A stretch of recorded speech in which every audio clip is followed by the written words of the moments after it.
नमस्कार दोस्तों, हमारे चैनल ए बी क्लासेस में आपका स्वागत है। आज मैं समझाऊंगा आपको shear force diagram and bending moment diagram कैसे ड्रॉ किया जाता है। यदि आप इसको समझना चाहते हैं तो वीडियो एंड तक जरूर देखें। अब मैं स्टार्ट कर रहा हूं आज का वीडियो।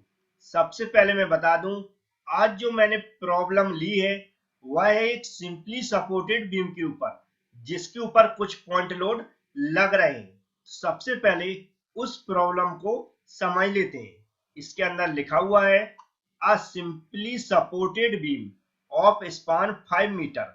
एक सिंपली सपोर्टेड बीम है और उसकी टोटल लेंथ दी है 5 मीटर। आगे बोल रहा है carries 2 point loads of 5 kilo Newton and 7 kilo Newton, और उस पर दो लोड लग रहे हैं, एक है 5 किलो न्यूटन का और एक है 7 किलो न्यूटन का। आगे बोल रहा है at 1.5 metre and 3.5 metre from the left hand support, और इसका जो लेफ्ट हैंड सपोर्ट है वहां से दोनों लोड लग रहे हैं कुछ दूरियों पर। उनकी दूरी दी है, जैसे कि 5 किलो न्यूटन का जो लोड है उसकी लेफ्ट हैंड सपोर्ट से जो दूरी दी है वह है 1.5 मीटर, और जो 7 किलो न्यूटन का लोड है उसकी लेफ्ट हैंड का जो सपोर्ट है वहां से दूरी दी है 3.5 मीटर। एक क्वेश्चन है और आगे लिखा हुआ है ड्रॉ एसएफडी एंड बीएमडी। तो एक क्वेश्चन को समझने के बाद हमें सबसे पहले नॉलेज होनी चाहिए बीम के बारे में कि सिंपली सपोर्टेड बीम कैसी होती है। तो एक डायग्राम के थ्रू सबसे पहले मैं समझा देता हूं सिंपली सपोर्टेड बीम के बारे में। तो यहाँ पर आप देख सकते हैं हमने एक डायग्राम बनाया हुआ है।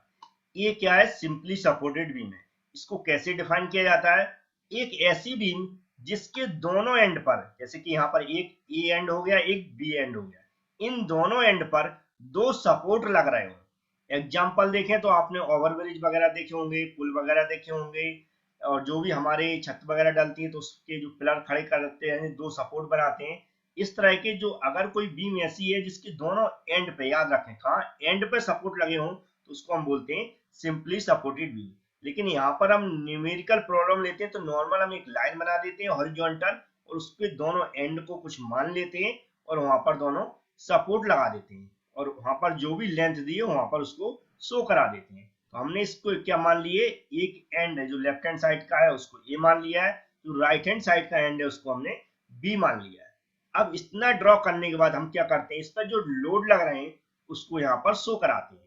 तो पहला लोड कितना है, 5 किलो न्यूटन का, और इसकी दूरी देखें तो कितनी है, 1.5 मीटर। कहां से है? जो है इसका लेफ्ट हैंड साइड का एंड है, जैसे कि यहाँ पर देखा लिखा हुआ है लेफ्ट हैंड। लेफ्ट हैंड कौन सा है? जहां से हम देखते सामने से वहीं से हम इसको जज करते हैं। लेफ्ट हैंड कौन सा होगा? ए वाला एंड। तो यहाँ से हम कितना मेजर करेंगे, 1.5 मीटर, और हम 5 किलो न्यूटन का लोड लगा देंगे। हम लगा के दिखा देते हैं। तो यहाँ पर आप देख सकते हैं हमने क्या किया, यहाँ से कुछ दूरी मेजर की जितनी क्वेश्चन के अंदर दी है 1.5 मीटर, और एक पॉइंट मार्क करके हमने क्या किया, 5 किलो न्यूटन का लोड लगा दिया है नीचे की ओर। जैसा कि पॉइंट लोड लगता है, पॉइंट लोड कहाँ लगता है, ऊपर से नीचे की ओर वर्टिकल लगता है। हमेशा रखें कैसा दिखाना है, इसको वर्टिकल दिखाना है। पॉइंट लोड लगना, ये पॉइंट कहाँ होना चाहिए, इस बीम के ऊपर होना चाहिए, इसलिए इसकी डायरेक्शन कैसी हो जाती है, नीचे की ओर। और हमने ऐसे ए बी ऑलरेडी यहाँ लिख चुके हैं, तो तीसरा पॉइंट हमने इसको सी मान लिया है। अब इस तरह जो सेकंड लोड है 7 किलो न्यूटन, इसको भी लेफ्ट हैंड साइड से लगाना है, लेकिन 3.5 मीटर की दूरी पर। तो यही से ए एंड से, इसी पॉइंट से हम 3.5 मीटर इधर मेजर करेंगे, और हम क्या करेंगे, इसी तरह 5 किलो न्यूटन की तरह 7 किलो न्यूटन को भी यहाँ पर एक्ट करा देते हैं। तो उसको भी एक्ट करा देते हैं। तो यहाँ पर आप देख सकते हैं हमने क्या किया, इसी एंड से 3.5 मीटर की दूरी पर एक लोड लगा दिया 7 किलो न्यूटन। ठीक है, नीचे को डायरेक्शन क्यों होती है मैं बता चुका हूँ, क्योंकि पॉइंट एक्ट कहाँ कराना है, बीम के ऊपर कराना है। तो डायरेक्शन कहाँ होनी चाहिए, उसी पॉइंट पर होना चाहिए जहां पर हमें इसको एक्ट कराना है। ठीक है, ये दूरी वगैरह सब कुछ दर्शाने के बाद हमें यहाँ पर क्या दिख रहा है, जो क्वेश्चन दिया है, जितने उसमें लोड दी है, जो दूरियां दी है, उसके according simply supported beam complete हो गई, जो क्वेश्चन के अंदर बनाने को बोला गया है। इसके बाद कुछ थ्योरी स्टार्ट होती है, उसको भी आप ध्यान से सुन लें। हम यहाँ पर क्या देख रहे हैं, एक हमने बीम बनाई हुई है, दो सपोर्ट लगा दिए हैं। अब उसके ऊपर हमने क्या लगा दिया, 5 किलो न्यूटन का लोड लगा दिया और 7 किलो न्यूटन का लोड लगा दिया। अब इतना लोड लगाने के बाद क्या होता है, इस बीम पे कुछ लोड पड़ेगा। लोड के कारण क्या होगा, इसका इफेक्ट कहाँ पड़ता है, जो सपोर्ट लगे हुए यहाँ पर ए और बी, इस पे कुछ लोड पड़ेगा, तो ये दोनों क्या करेंगे, सपोर्ट, ये दोनों फोर्सों को रजिस्ट करेंगे, मतलब इनको, इनके जो लोड के कारण बीम टूट ना जाए, तो इसको यहाँ पर इस कॉर्नर पे और इस कॉर्नर पर रजिस्ट करेंगे, मतलब रिएक्शन क्रिएट होगी, क्या होगी, रिएक्शन क्रिएट होगी। तो कितने रिएक्शन फोर्स इसमें क्रिएट होते हैं, ए पर कितना होता है, बी पर कितना होता है, ये हमें फाइंड आउट करना पड़ता है सबसे पहले। तो इसके रिएक्शन फोर्स को कैसे शो कराया जाता है, ये हम दिखा देते हैं, लेकिन रिएक्शन फोर्स क्या होते हैं समझ में आ गया होगा। क्या होते हैं, इन लोडों के कारण जो ए पॉइंट पर और बी पॉइंट पर जो ये दोनों सपोर्ट लगे हैं, इन पर कितना लोड लग रहा है, इनके लोड को रजिस्ट करने के लिए ये इनके अंदर कितना फोर्स डेवलप हुआ, रेजिस्टेंस फोर्स, ठीक है, उसी को क्या रिएक्शन फोर्स भी बोल सकते हैं। तो उसी रिएक्शन फोर्स को हमें निकालना है। तो सबसे पहले मैं ये शो करा देता हूं डायग्राम में कि लिखते कैसे हैं रिएक्शन फोर्स को। तो यहां पर आप देख सकते हैं हमने क्या लिख दिया, ए एंड पे लिख दिया आर ए और बी एंड पे लिख दिया आर बी। यहाँ पर आर का मतलब है रिएक्शन, ए का मतलब है जिस पॉइंट पर लग रहा है, इसी तरह यहाँ पर आर का मतलब है रिएक्शन फोर्स और बी का मतलब जिस पॉइंट पर लग रहा हो। अब यहाँ पर क्या होता है, फोर्स लगाने के बाद हमारा दूसरा काम होता है इन फोर्स की वैल्यू को फाइंड आउट करना। तो वैल्यू को कैसे फाइंड आउट करते हैं, इसको थोड़ा सा समझ लेते हैं। यदि हमें shear force and bending moment की डेफिनेशन मालूम नहीं है, तो हम थोड़ा सा बता रहे हैं उसको समझ लें, क्योंकि उसकी डेफिनेशन की कंसेप्ट यहाँ पर लगने वाले। तो शियर फोर्स होता क्या, शियर फोर्स नॉर्मल हम देखें तो किसी भी बीम पर उसके सेक्शन के लेफ्ट हैंड साइड में और राइट हैंड साइड में जितने भी डाउनवर्ड एंड जो हमारे अपवर्ड वर्टिकल फोर्सेस लग रहे हैं, उनका जो योग होता है वही क्या होता है, शियर फोर्स होता है, या उनका जो रिजल्टेंट होता है वही क्या होता है, शियर फोर्स होता है। नॉर्मल भाषा में हम देखें तो क्या बोल सकते हैं कि बीम के ऊपर नीचे से ऊपर की ओर और ऊपर से नीचे की ओर जितने भी फोर्स लग रहे हैं, उन सबका योग क्या कहलाता है, शियर फोर्स कहलाता है। ठीक है, पहली भाषा। इस तरह हम क्या निकालेंगे, इसके रिएक्शन फोर्स निकालेंगे, लेकिन जो कैलकुलेशन करेंगे वह मैं सिंपल भाषा में बताऊंगा। हमें करना क्या है, सबसे पहले रिएक्शन निकालने के लिए हम क्या करते हैं, शियर फोर्स का यूज करते हैं। किसका, शियर फोर्स का। शियर फोर्स की डेफिनेशन के अकॉर्डिंग मैं बता चुका हूं क्या होता है। नॉर्मल देखें कि टोटल अपवर्ड फोर्स और टोटल डाउनवर्ड फोर्स, उन सभी का योग क्या लिखते हैं हम, जीरो लिखते हैं, उसके अकॉर्डिंग निकालते हैं। लेकिन आप ऐसे भी निकाल सकते हैं कि जितने भी नीचे से ऊपर की ओर फोर्स लग रहे हैं, नीचे से ऊपर की ओर फोर्स का मतलब होता है ये डायरेक्शन देखना है। जैसे कि बी पे हम देख रहे हैं, ये जो फोर्स लग रहा है नीचे से ऊपर की ओर लग रहा है, क्योंकि इस एरो की डायरेक्शन क्या है, ऊपर की ओर है। इस तरह हम ए पर देखेंगे तो यहाँ पर इसकी डायरेक्शन ऊपर की ओर है, मतलब नीचे से ऊपर की ओर फोर्स लग रहा है। तो जो नीचे से ऊपर की ओर फोर्स लग रहा है उनका योग बराबर होता है जो ऊपर से नीचे की ओर फोर्स लग रहा है। जैसे ही ऊपर से नीचे की ओर कैसे देखेंगे, जैसे कि इसका एरो नीचे की ओर है, इसका एरो भी नीचे की ओर है, मतलब ये ऊपर से नीचे की ओर लग रहा है। तो हम क्या करेंगे, यहाँ पर जो नीचे से ऊपर की ओर फोर्स लग रहा है उनका योग बराबर जो ऊपर से नीचे की ओर फोर्स लग रहे हैं उनका योग बराबर में लिख देंगे। कैसे लिखेंगे ये मैं समझा देता हूँ। तो यहाँ पर आप देख सकते हैं, जैसा कि यहाँ पर सबसे पहले हेडिंग डाल ली है, रिएक्शंस निकालना है। ठीक है, हमने क्या लिखा, टोटल अपवर्ड फोर्स, मतलब अपवर्ड नीचे से ऊपर की ओर लग रहा है। ठीक है, नीचे से ऊपर की ओर कौन सा लग रहा है, आर ए लग रहा है, जो कि यहाँ पर देखेंगे इसका एरो ऊपर की ओर है। आर बी लग रहा है, जैसे कि इसका फोर्स जो हमारा आर बी रिएक्शन फोर्स है उसका एरो ऊपर की ओर है। तो टोटल अपवर्ड फोर्स होगा इक्वल, ठीक है, बराबर टोटल डाउनवर्ड फोर्स। ठीक है, डाउनवर्ड जितने भी फोर्स है उन सभी का योग, ऐसा कह सकते हैं। तो डाउनवर्ड फोर्स कितने देखेंगे, यहाँ 5 किलो न्यूटन लग रहा है नीचे की ओर और 7 किलो न्यूटन नीचे की ओर लग रहा है, दो ही फोर्स लग रहा है। तो दोनों फोर्सेस का योग, टोटल का मतलब होता है योग, मतलब जो नीचे से ऊपर की ओर फोर्स लग रहा है उनका योग बराबर ऊपर से नीचे की ओर फोर्स लग रहा है उनका योग, बराबर लिख दिया। अब इसको थोड़ा सा सॉल्व किया मैंने, तो R A plus R B की तो वैल्यू निकालना ही है, इक्वल में इन दोनों को ऐड कर दिया तो ये 12 हो गया और इसको इक्वेशन हमने 1 मान लिया। इसके बाद हमें क्या करना है, जब इन दोनों में से कोई एक वैल्यू को फाइंड आउट करना है, उसको निकालने के लिए हम किसी एक पॉइंट के अबाउट मूवमेंट लेते हैं। आप किसी भी पॉइंट के अबाउट ले सकते हैं, ए या फिर बी।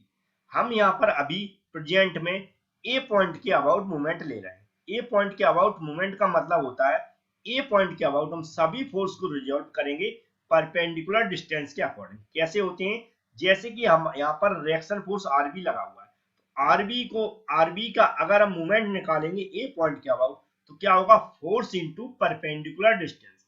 फोर्स कौन सा होगा, आरबी होगा, परपेंडिकुलर डिस्टेंस इसकी कितनी होगी, जितनी यहाँ पर दिख रही होगी, यहाँ से यहाँ तक की दूरी कितनी होगी 5 होगी।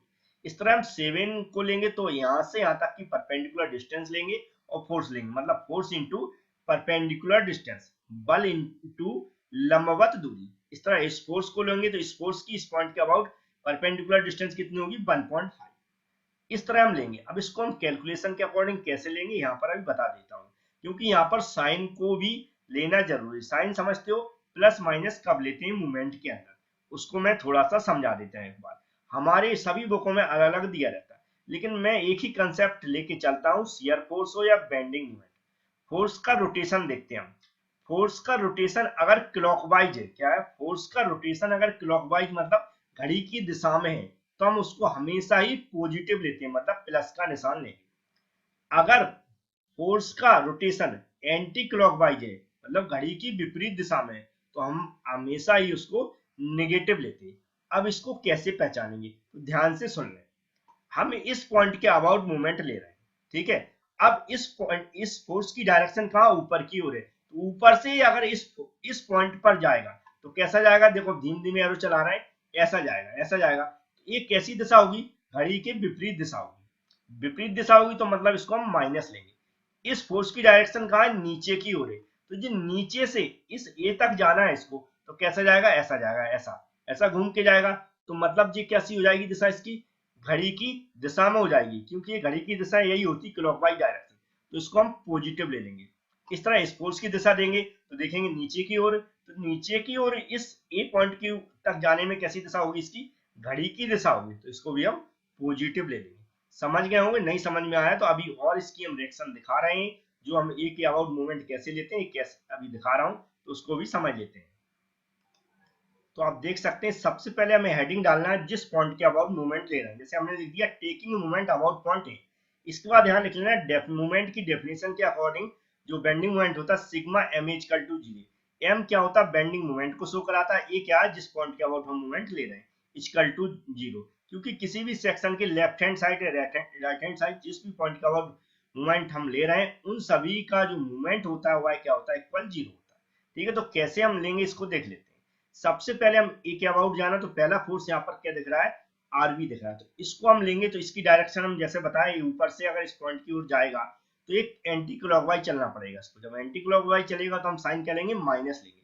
और इसकी दूरी कितनी होगी, यहाँ से यहाँ तक की देखेंगे परपेंडिकुलर, क्योंकि ये फोर्स हो गया और ये वाली पूरी इतनी यहाँ से यहाँ तक परपेंडिकुलर डिस्टेंस हो जाएगी।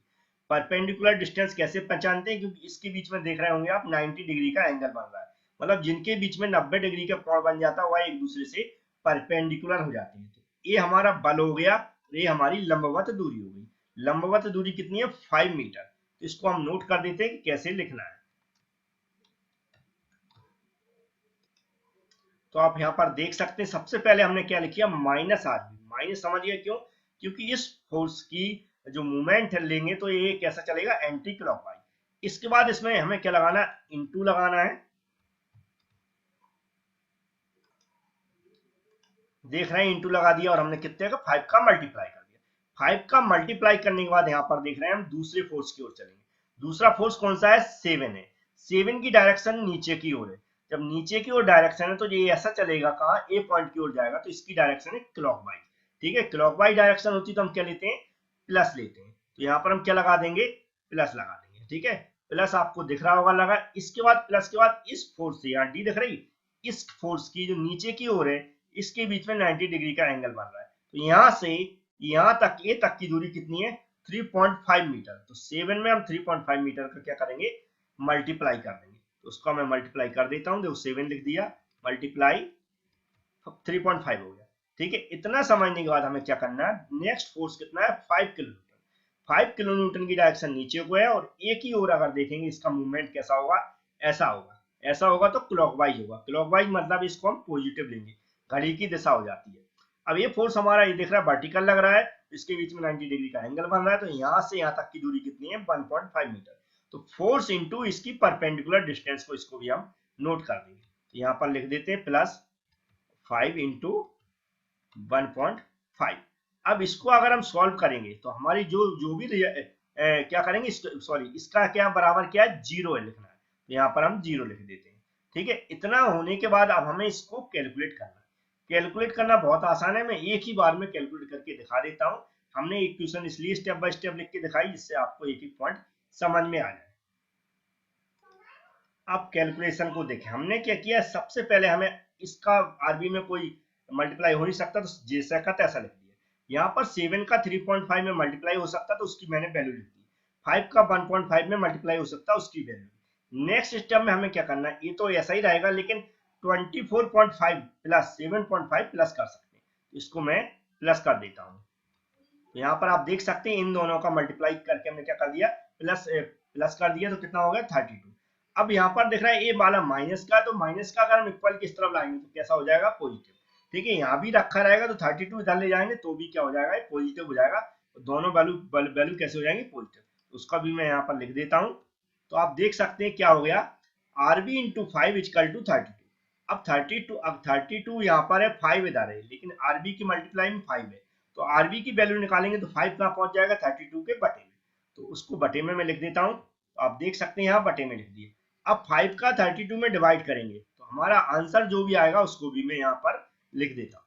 तो यहाँ पर आप देख सकते हैं 6.4 किलो न्यूटन हमारा आंसर आ गया आरबी इक्वल टू। आरबी निकालने के बाद हम क्या करेंगे, हमारे पास इक्वेशन बने यहाँ पर RB plus RA plus RB equal to 12। अगर इसमें हम आरबी की जगह 6.4 रख दें तो हमारी आरए की वैल्यू निकल आएगी।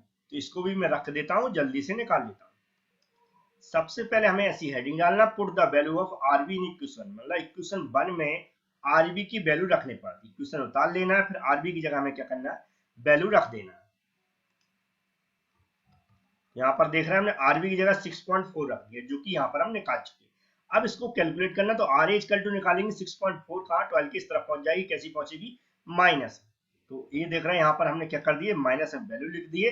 अब इसको इसमें से माइनस करेंगे तो कितना बचेगा, 5.6, उसको भी लिख देते हैं। तो यहाँ पर आप देख सकते हैं ये क्या होगा, यहाँ पर 5.6 वैल्यू हो गई है, और 5.6 हमारी आर ए निकल आई है। आर बी इक्वल टू कितना निकला, 6.4 किलो न्यूटन। जो भी यहाँ फोर्स की यूनिट है वही यूनिट हम यहाँ पर लिखेंगे। अब इन दोनों वैल्यू को इस डायग्राम में लिखना कंपलसरी होता है।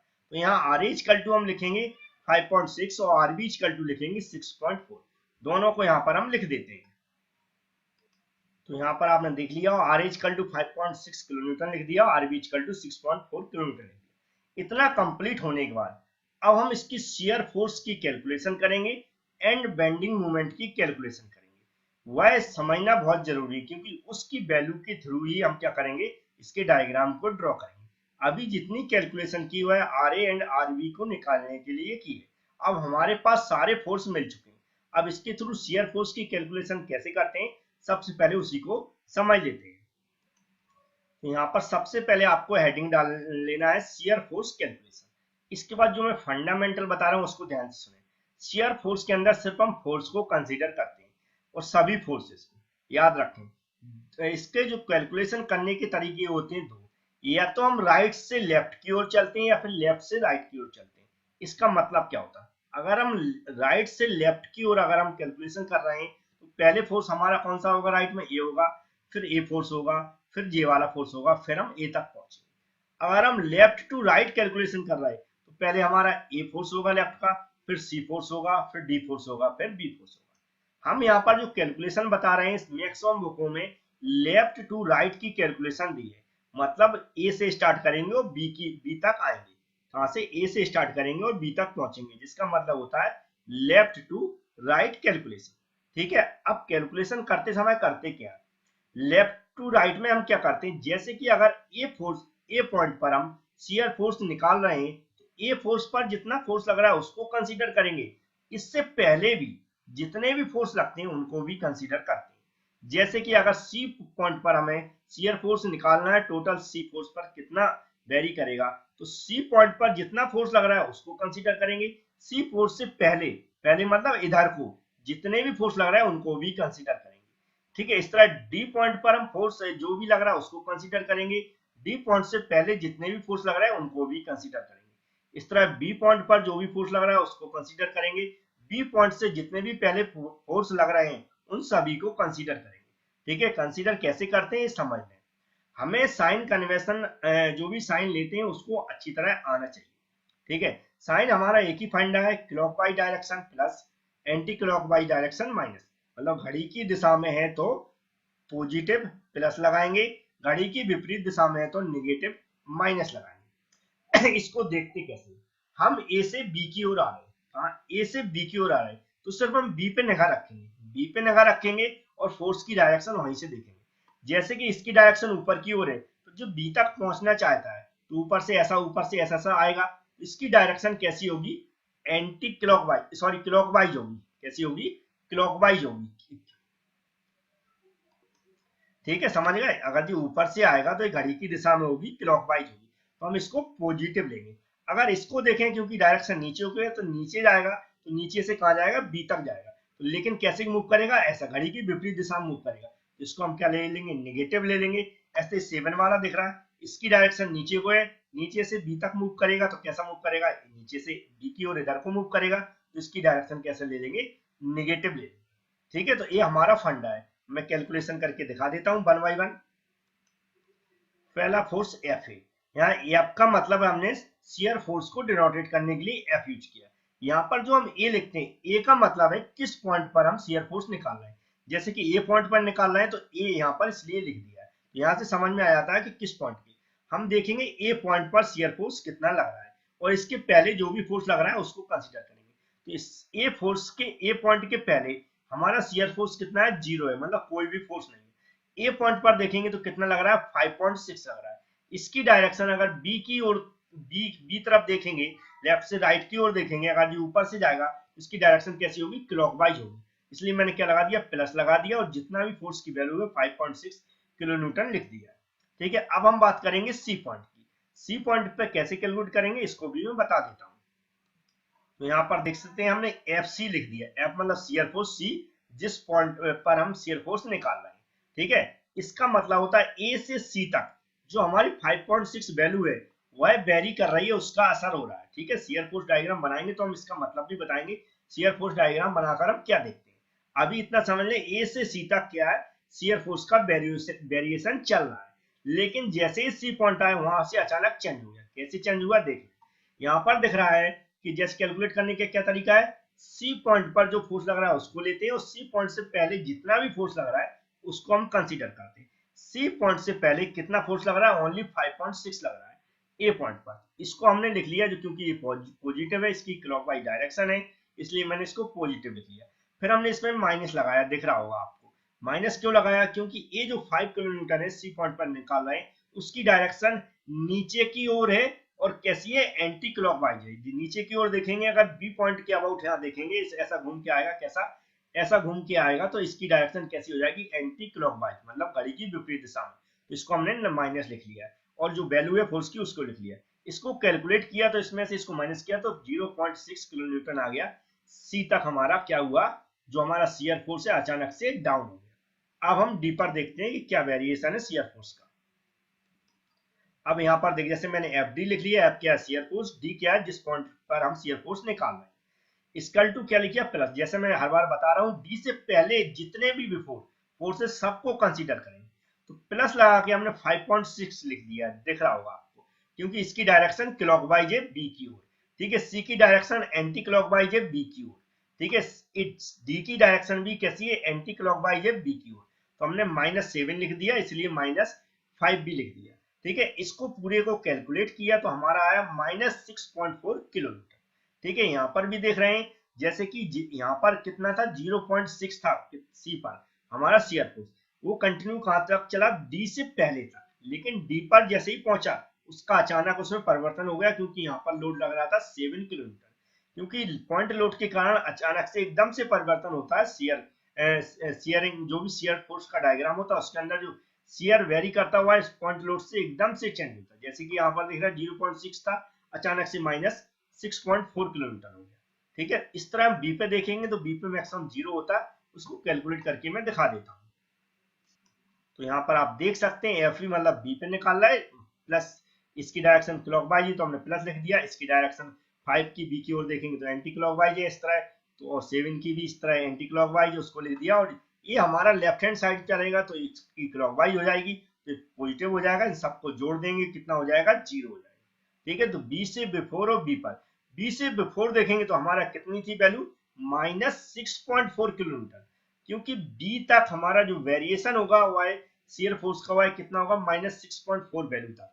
ठीक है, इसके बाद से अचानक से चेंज कितना हो जाएगा, 0 हो जाएगा और फिर से हम 0 पे आ जाएंगे। ये हमारा शियर फोर्स की वैल्यू थी। इतनी आपको समझ में आ गई होंगी। एक कैलकुलेशन करके आपको रख लेना है। इसी तरह हम बेंडिंग मूवमेंट की कैलकुलेशन भी करेंगे और अभी यहीं पर रख के दिखाएंगे। तो यहाँ पर देख रहे हैं, सबसे पहले हेडिंग डाल लेना बेंडिंग मूवमेंट कैलकुलेशन। हमें सिंपली सपोर्टेड बीम के लिए, किसके लिए, सिंपली सपोर्टेड बीम के लिए याद रखना है ए एंड पर और बी एंड पर दोनों पे ही बेंडिंग मोमेंट 0 होता है। ये आपको याद रख लेना, क्योंकि यहाँ पर परपेंडिकुलर डिस्टेंस कैसी होती है, 0 होती है। अगर इसी पॉइंट के अबाउट हम बेंडिंग मोमेंट निकालेंगे तो इसी फोर्स की इसी पॉइंट के अबाउट जो परपेंडिकुलर डिस्टेंस होगी वह क्या, 0 होगी। इस तरह दोनों में सबसे पहले लिख के रख लेना आपको, जो भी पॉइंट है हमारे एंड पॉइंट है उन पे कि हमारा जो बेंडिंग मोमेंट है वह क्या, 0 है। एम क्या बेंडिंग मोमेंट को शो कराता है, ए क्या है जिस पॉइंट के अबाउट हम बेंडिंग मोमेंट शो करा रहे हैं। अब हम करेंगे इसकी कैलकुलेशन के बाद बचे हुए सी और डी पॉइंट के अबाउट। हमें याद रखना बेंडिंग मोमेंट का जो भी फॉर्मूला होता है, जो मोमेंट निकालते हैं, फोर्स इंटू परपेंडिकुलर डिस्टेंस, बल इंटू लंबवत दूरी। कैसे निकालेंगे हम, जैसे ए पे हम पहले ही 0 कर दिया तो सी पॉइंट के अबाउट निकालेंगे। शियर फोर्स की तरह इसमें भी जो मूवमेंट निकालते हैं हम, जैसे कि सी पॉइंट के अबाउट जो मूवमेंट निकाल रहे हैं तो यहाँ पर जो फोर्स लग रहा है उसको भी कंसीडर करेंगे। इससे पहले जो भी फोर्स लग रहे हैं उन सबको हम कंसीडर करके चलेंगे और इसी पॉइंट के अबाउट परपेंडिकुलर डिस्टेंस लेते हुए हम कैलकुलेशन करेंगे। एक मैं 1 बाय 1 बता देता हूँ उसका जल्दी से। सबसे पहले मैं लिख लिया है, क्या लिख लिया यहाँ पर, mc इक्वल टू यू, सी मतलब जिस पॉइंट के अबाउट हम मूवमेंट ले रहे हैं। तो यहाँ इस पॉइंट के अबाउट मूवमेंट ले रहे हैं, तो इस पॉइंट पे फोर्स कितना लग रहा है, 5 किलोमीटर। इससे पहले देखेंगे हम और भी कोई फोर्स लग रहा है, तो यहाँ पर देख रहे हैं एक सपोर्ट लग रहा है 5.6 किलोमीटर का। तो सी के अबाउट हम स्टार्टिंग से ही स्टार्ट करेंगे। इस फोर्स को हम देखेंगे वर्टिकल फोर्स है और इसकी परपेंडिकुलर डिस्टेंस सी तक की देखेंगे, कहाँ तक की, सी तक की, क्योंकि सी पॉइंट के अबाउट हम मूवमेंट ले रहे हैं। तो सी तक की, इस पॉइंट तक की डिस्टेंस कितनी है, 1.5। तो ये क्या हो जाएगा, फोर्स इंटू परपेंडिकुलर डिस्टेंस। तो कितना हो जाएगा, 5.6 इंटू 1.5। अब हम करेंगे डायरेक्शन की बात। तो हम क्या कर रहे हैं, सी पॉइंट के अबाउट ले रहे हैं। इसकी अगर रोटेशन देखेंगे सी पॉइंट के तक की ओर, कहाँ, सी पॉइंट की ओर, तो कैसा होगा, क्लॉकवाइज रोटेशन होगा। कैसा, क्लॉकवाइज रोटेशन होगा। देखो जैसा मैं एरो चला रहा हूँ ऐसा क्लॉकवाइज रोटेशन होगा। जब क्लॉकवाइज रोटेशन होगा तो क्या होगा, यहाँ पर ये पॉजिटिव होगा, क्योंकि क्लॉकवाइज में हम पॉजिटिव लेंगे और एंटी क्लॉकवाइज में नेगेटिव लेंगे। ठीक है, तो इसको हम लिख लेते हैं सबसे पहले। तो आपको दिखने लगा होगा, मैंने लिख दिया है क्या, 1.5 क्या है परपेंडिकुलर डिस्टेंस और 5.6 क्या है जो हमारा फोर्स है। अब हम बात करेंगे नेक्स्ट फोर्स देखेंगे तो 5 किलोन्यूटन है। इस पॉइंट के अबाउट क्या होगा, 0 डिस्टेंस हो जाएगी। अगर ये हमारा राइट की ओर चलेगा तो माइनस साइन हो जाएगा, क्योंकि एंटी क्लॉकवाइज डायरेक्शन हो जाएगी। इसको भी हम लिख देते हैं। ठीक है, माइनस हो गया और ये यहाँ पर 0 हो गया। अब इसको हम अगर सॉल्व करेंगे, सॉल्व क्या करना है, इसके से मल्टीप्लाई करना है। ये तो वैल्यू 0 हो जाएगी ऑलरेडी, तो मैं यहाँ इसको भी लिख देता हूँ। तो हमारा इसका आंसर आ गया 8.5 किलो न्यूटन मीटर, मतलब सी पॉइंट पर जो मूवमेंट हमारा इतना आ गया। इस तरह हम डी पॉइंट पर भी निकाल के देखेंगे। हम किसके अबाउट लेंगे, अब डी के अबाउट। जैसे कि मैंने यहाँ पर दिख रहा आपको लिख दिया एम डी, मतलब डी पॉइंट के अबाउट हम मूवमेंट ले रहे हैं। ठीक है, अब डी पॉइंट के अबाउट ले रहे हैं तो इससे पहले जितने भी फोर्स हैं उन सबका मूवमेंट हम डी पॉइंट के अबाउट लेंगे। बिफोर पॉइंट कौन से लोड लग रहा है, 5 किलो न्यूटन लग रहा है और 5.6 किलो न्यूटन लग रहा है। पहले से स्टार्ट करेंगे। अब हम देखेंगे यहाँ पर सपोर्ट लग रहा है, इसकी डायरेक्शन ऊपर की ओर से आ रही है और डी की ओर देखेंगे तो क्लॉकवाइज है, मतलब पॉजिटिव जाएगा। अब डी तक की दूरी देखेंगे, याद रखें कहां तक की, डी तक की परपेंडिकुलर डिस्टेंस। तो कितनी है यहाँ पर, 3.5 मीटर। इसको सबसे पहले हम यहाँ पर लिख देते हैं। डायरेक्शन कौन सी, क्लॉकवाइज, मतलब प्लस लिखेंगे। प्लस में क्या लिखेंगे, 5.6 फोर्स हो जाएगा। परपेंडिकुलर डिस्टेंस कितनी हो जाएगी, 3.5 मीटर। इसको मैं लिख देता हूँ। तो यहाँ पर आपने देख लिया। इसके बाद हम बात करेंगे दूसरा फोर्स। 5 किलो न्यूटन लग रहा है, 5 किलो न्यूटन लग रहा है। अगर डी पॉइंट की ओर इसको ले जाएंगे तो नीचे से, नीचे की ओर डायरेक्शन नीचे से जाएगा, कहाँ, ऐसा घूम के जाएगा डी की ओर। तो इसका साइन कैसा हो जाएगा, एंटी क्लॉकवाइज, मतलब माइनस वाला हो जाएगा। ठीक है, जब माइनस साइन हो जाएगा और तो हम क्या लिखेंगे, उसको माइनस लिखेंगे। और हम इस फोर्स की और डी तक की दूरी देखेंगे तो कैसे निकालेंगे, टोटल दूरी कितनी है, 3.5 मीटर है और यहाँ से इतनी दूरी कितनी है, 1.5 मीटर है। तो 3.5 में से 1.5 माइनस करेंगे तो सी से डी के बीच की दूरी आ जाएगी 2 मीटर। तो मैं यहाँ पर फोर्स इंटू परपेंडिकुलर डिस्टेंस लिख देता हूँ। तो आप देख सकते हैं माइनस साइन, क्योंकि ये ऐसा जा रहा है तो एंटी क्लॉकवाइज हो जाएगा, और 5 फोर्स हो गया, 2 हो गई परपेंडिकुलर डिस्टेंस, क्योंकि सी से डी तक की डिस्टेंस हमने कैसे निकाली, 3.5 में से 1.5 को माइनस करके। अब हम बात करेंगे 7 की। 7 को डी पर देखेंगे तो जिसकी 0 परपेंडिकुलर डिस्टेंस है, लेकिन उसको रख के दिखा देता हूँ जिससे आप कंफ्यूज ना हो क्यों ना लिखा। इतना लिख दिया, इसके बाद हम इसका रिजल्टेंट निकाल देंगे जो कि दिख रहा है 9.6 किलो न्यूटन मीटर आर। ये हमारी कैलकुलेशन कंप्लीट हो गई। इतना कैलकुलेट करने के बाद हमें क्या करना है, shear force and bending moment diagram draw करना है। उसको भी मैं स्टेप बाय स्टेप इन वैल्यूओं के थ्रू ड्रॉ करके दिखा देता हूँ। सबसे पहले हमें क्या करना है, जो हमारा डायग्राम था उसके सभी जहां जिस पॉइंट पर फोर्स लग रहे हैं वहां से सीधी वर्टिकल नीचे की ओर लाइन खींच लेना है लाइट, जैसे कि यहाँ पर हर एक फोर्स से हमने खींच ली है। अब हम क्या करते हैं, जहां पर हमें बनाना है, जैसे कि मान लो यहाँ पर बनाना है, तो यहाँ पर हम एक हॉरिजॉन्टल लाइन ड्रॉ करते हैं। हॉरिजॉन्टल लाइन के ऊपर पॉजिटिव वाली वैल्यू लेते हैं और नीचे नेगेटिव वाली लेते हैं। तो एक हॉरिजॉन्टल लाइन में ड्रॉ कर देता हूँ। तो यहाँ पर आप देख सकते हैं हमने एक हॉरिजॉन्टल लाइन ड्रॉ कर दी। अब हमें क्या करना है, पॉजिटिव वैल्यू ऊपर और नीचे नेगेटिव वैल्यू। यहाँ पर हमने वैल्यू रख रखी, जैसे कि एफ ए की वैल्यू कितनी है, 5.6 किलोमीटर। हमें सबसे पहले पॉइंट मार्क कर देना, प्लस है, ये किलो न्यूटन में स्केल नहीं रहती है, इसलिए हमने इसको सेंटीमीटर या मीटर, जिसमें सेंटीमीटर मान लें कुछ वैल्यू, उसके अकॉर्डिंग इसको ड्रॉ कर देते। 5.6 हम क्या करेंगे, ए वाला पॉइंट ये है, कहाँ 20 से याद रखें, ये हमारा सेंटर पॉइंट होगा। इससे नीचे भी जाना, ऊपर भी जाना, माइनस वाले नीचे जाना, ऊपर वाला पॉजिटिव जाना है। तो हम क्या करेंगे, 5.6 इस पॉइंट से ऊपर की ओर एक पॉइंट मार्क कर देंगे। ठीक है, इसी तरह हम क्या करेंगे, सी पॉइंट वाली लाइन आई है, इसका बीच का सी पॉइंट होगा। इसके यहाँ प्लस ए भी प्लस वाली वैल्यू है, थोड़ा ऊपर जितनी भी जाएगी 0.6 पे एक पॉइंट मार्क कर देंगे। आगे जो वैल्यू है -6.4 है, तो डी पॉइंट पर है, तो ये डी पॉइंट है, इससे नीचे -6.4 का पॉइंट मार्क कर देंगे, और बी पर हम 0 मार्क कर देंगे। ये पॉइंट सारे मार्क कर देता हूं मैं। अब यहाँ पर आप देख सकते हैं हमने पॉइंट मार्क किए, वो यहाँ शो करा दिए, जैसे कि 5.6 का ये पॉइंट मार्क किया है, 0.6 का ये पॉइंट मार्क किया, कहां से, इस लाइन से, ब्लैक लाइन से नीचे से ऊपर की ओर। और ये माइनस वाला नीचे माना तो 6.4 यहाँ पर शो करा दिया, ये इस पॉइंट की दूरी है, जबकि बी वाली 0 वाली ये। अब इन पॉइंटों को मिलाना कैसे, याद रखें ये वाली गलती नहीं करना है, ऐसे ट्रायंगल टाइप के एक दूसरे से नहीं मिलाना, बिल्कुल नहीं मिलाना है। हमें क्या करना है, जब भी हम शियर फोर्स डायग्राम ड्रॉ करते हैं हमेशा स्ट्रेट चलते हैं। कैसा स्ट्रेट, एकदम 90 डिग्री पे। अगर हमें इस पॉइंट से स्टार्ट करना है तो फिर अगर इस पॉइंट को मिलाना तो सीधे चलेंगे, ठीक है, और इस पॉइंट को फिर डायरेक्ट ऐसे नहीं मिलाना, इस पॉइंट पर भी आने के लिए हमें हमेशा स्ट्रेट चलना पड़ेगा। यहाँ से पहले स्ट्रेट इस लाइन तक चलेंगे, फिर यहाँ कट मारेंगे, फिर नीचे स्ट्रेट यहाँ तक चलेंगे। हमें इस पॉइंट को मिलाना तो ऐसा डायरेक्ट नहीं मिला देना, हमें पहले स्ट्रेट ऐसा चलना है, स्ट्रेट, फिर नीचे स्ट्रेट इस पे आना है। अब यहाँ से भी इसको डायरेक्ट ऐसे नहीं मिलाना है, हमें क्या करना है, पहले स्ट्रेट ऐसा चलना है, फिर स्ट्रेट ऊपर को चलना है। मतलब एक रेक्टेंगुलर टाइप के बनेंगे शियर फोर्स डायग्राम के अंदर। अगर रेक्टेंगुलर टाइप के नहीं बनते तो आप समझ लेना कि हमारा शियर फोर्स डायग्राम गलत है।